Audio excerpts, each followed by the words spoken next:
Okay, let's talk about when we find the house that you love and you're ready to write an offer.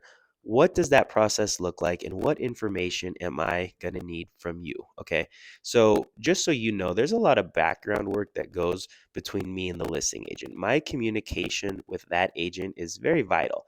I have won multiple offers because of my communication alone with the listing agent and building that relationship.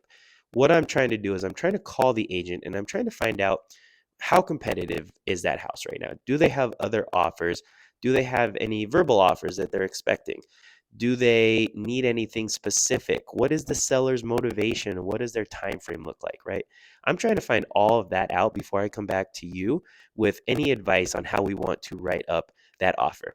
Once I find all that out, then I'm coming to you, and basically, this is the information that I need from you. I need to know, what purchase price do you want to come in at this house?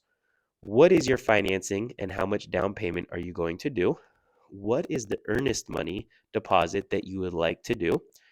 Do you want to ask for any concessions, right? That's closing costs from the seller, maybe buy down your rate or help pay for your closing costs if possible.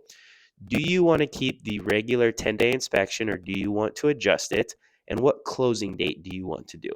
Once I have all that information, then I'm going to type up the offer and I'm going to send it over to you for signatures, and we're going to get it submitted and keep our fingers crossed.